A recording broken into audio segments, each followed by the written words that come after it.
Menanggapi Ustadz Taufik Segaf, lama penulis menanti jawaban Ustadz Taufik Segaf tentang 12 pertanyaan penulis, namun ia tak kunjung datang. Konsekuensinya, bila 12 pertanyaan dan narasi ilmiah yang penulis kirimkan bahwa Ba'alwi bukan keturunan Nabi tidak bisa dijawab dan dibantah, maka mereka seharusnya merasa malu untuk mengaku di hadapan publik bahwa mereka adalah keturunan Nabi Muhammad Sallallahu Alaihi Wasallam.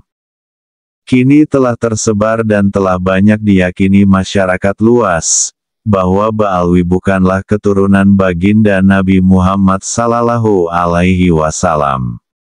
Kajian kitab nasab dan sejarah menyimpulkan bahwa pengakuan mereka sebagai keturunan Nabi adalah pengakuan yang baru muncul di tengah perjalanan keluarga mereka. Hasil tes DNA menyebutkan bahwa keluarga mereka berhaplogrup G, yaitu klasifikasi bahwa mereka bukan orang Arab apalagi keturunan Nabi. Nasab bukanlah rukun iman, di mana sebuah proposisi pernyataan harus diyakini apa adanya sebagaimana ia diperkenalkan. Nasab adalah sebuah silogisme yang tidak bisa berdiri dari ruang hampa. Ia memerlukan premis pendahuluan dari masa lalu, sehingga sebuah pengakuan nasab hari ini kemudian bisa disidangkan di tengah meja ilmiah sesuai kesahihan premis masa lalunya. Ketika 12 pertanyaan penulis tidak mampu dijawab, sebuah video YouTube diunggah. Dalam video itu, tampak Ustadz Taufik Segaf duduk di sebuah bangku dalam sebuah pertemuan, entah acara pengajian atau lainnya, lalu seseorang yang tidak tampak dalam video bertanya, "Ustadz, bagaimana kita menanggapi isu yang terkait tersebarnya terputusnya nasab Sadah Bani Alawi ini, di mana kita sebagai pecinta, kita merasa sakit hati, bahkan ada ulama yang membenarkan ucapan ini." Belum selesai ia bertanya, Taufik memotong, "Siapa ulamanya? Sekelas apa ulamanya? Ya itu kan, itu aja ya pertanyaannya." Lalu penanya itu melanjutkan, "Sama yang kedua, Ustadz, bagaimana hukumnya sumpah atas nama Allah, atau kitab Al-Quran? Akan tetapi ia juga memberikan konsekuensi seperti apabila ucapan dia salah ia akan mati, dan apabila ucapan orang itu benar apakah bisa disebutkan ucapan orang ini benar?" Lalu Ustadz Taufik menjawab, "Ulama itu siapa? Sekelas siapa? Kita nih kadang-kadang mengatakan ulama, ulama yang mana? Sekarang saya mau tanya, kalau ada orang mengatakan Imam Syafi'i berkata A, lalu ia mengatakan Imam Syafi'i keliru, ulama. Misalnya, Imam Nawawi itu keliru, yang benar itu begini, penemuan saya begini, itu ulama. Ya gak? Ahli nasab mengatakan nasab Ba'alawi itu tersambung, kemudian ada orang pakai sorban mengatakan gak tersambung, ulama. Males. Paham ya? Itu bukan ulama. Itu ulam filma, dia bukan ulama. Ada apa diladeni? Masa ulama? Udah jelas. Jadi kalau orang itu, kalau ngomong, dilihat siapa yang ngomong, apa omongannya, siapa yang diomongin, Anda bisa tahu itu. Ini ada orang di pasar mengkritik profesor, paham ya, omongannya ngelantur. Jawaban Ustadz Taufik itu masih panjang, tetapi yang laik untuk penulis tanggapi, sepertinya, hanya sampai di sana. Karena, narasi di atas ada kaitannya dengan keterputusan nasab Ba'alwi. Jawaban lainnya agaknya tidak terlalu perlu ditanggapi, karena hanya narasi apologetik yang tidak pantas dijawab orang-orang berilmu. Sebenarnya, jawaban Taufik yang penulis kutip itu pun tidak memenuhi standar jawaban ilmiah, Tetapi itu kesempatan bagus yang bisa penulis ambil untuk mengatakan kepada masyarakat bahwa terputusnya nasab Ba'alwi itu memang merupakan sebuah kebenaran yang tidak dapat dibantah. Terbukti dari ketuanya saja, ketika ditanya tentang tanggapan atau jawaban terhadapan tesis bahwa Ba'alawi bukanlah keturunan Nabi Muhammad SAW. Hanya mampu menjawab dengan jawaban seperti di atas, tidak ada dalil apapun, tidak ada pendapat ulama yang disebutkan, tidak ada bantahan dari 12 pertanyaan dan narasi penulis, kecuali mengelak dan memframing, bahwa yang berpendapat itu bukanlah ulama, ia hanya orang-orang di pasar.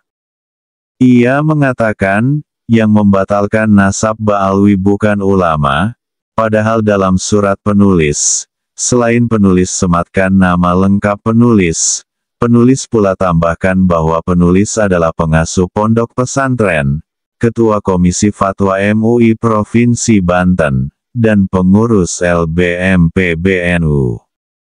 Masa pengasuh pondok pesantren bukan ulama, ketua Komisi Fatwa bukan ulama, pengurus LBM PBNU bukan ulama.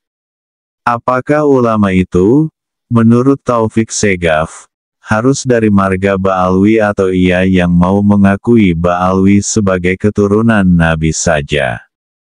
Kata Taufik, yang membatalkan nasab Ba'alwi hanya sekelas orang-orang di pasar.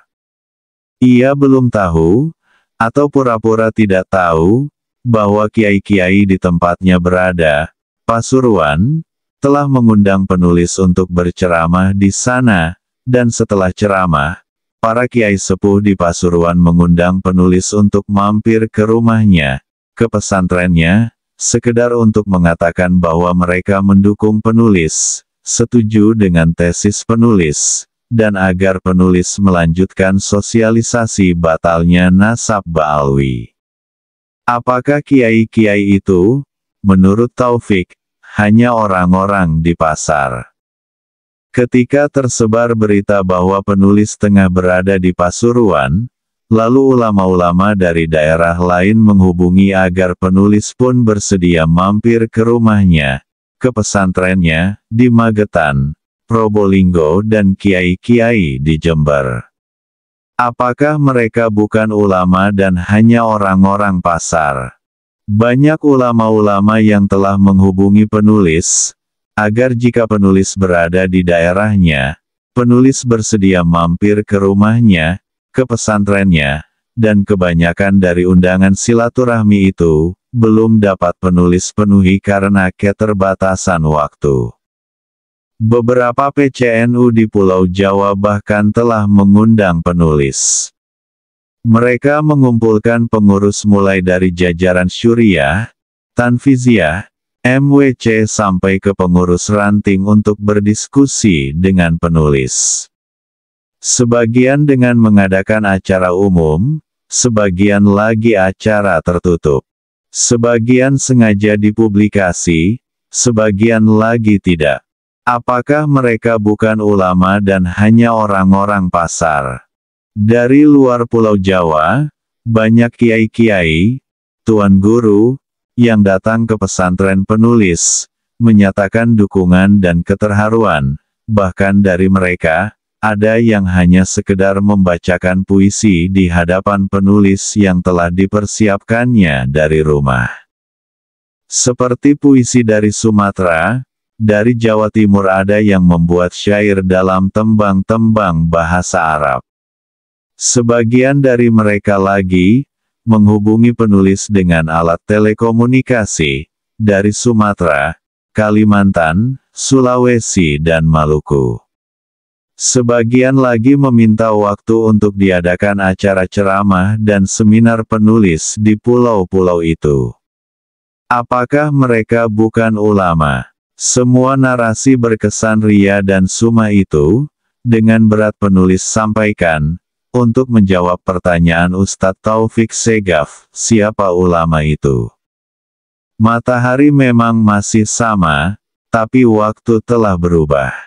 Bangsa Indonesia telah cerdas. Ini yang harus diperhatikan. Tidak ada lagi jalan keluar, selain mengindonesia dengan se-Indonesia-Indonesianya.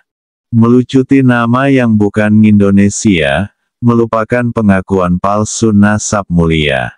Tataplah masa depan dengan persiapan pengetahuan dan prestasi yang membanggakan, bukan dengan hal lain yang mencederai kemanusiaan. Tanah air ini kaya raya, subur dan makmur. Tanahnya dapat memberi kenyang semua yang ada di atasnya, airnya dapat menghilangkan dahaga putra-putrinya. Syukurilah anak negeri ini mau berbagi. Cintai dan banggakan ia. Jangan lagi sebut nama negeri jauh yang dapat membuat putra-putri negeri ini cemburu. Karena negeri inilah yang memberimu segala-galanya. Bukan negeri miskin di sana yang mengusir putra-putrinya karena tidak mampu memberinya sepotong roti dan sesuap nasi. Indonesia ini tanah pusaka, tercipta dengan takdir makanan yang melimpah, putra-putrinya cerdas, sopan dan berbudaya. Borobudur dan Prambanan adalah bukti bahwa bangsa ini adalah bangsa berperadaban besar dan kebudayaan yang tinggi. Ia hanya sejajar dengan Yunani dengan Koleseumnya, Mesir dengan piramidanya, China dengan temboknya, dan Turki dengan gobeklinya. Penulis, Kiai Haji Imaduddin Utsman Al-Bantani.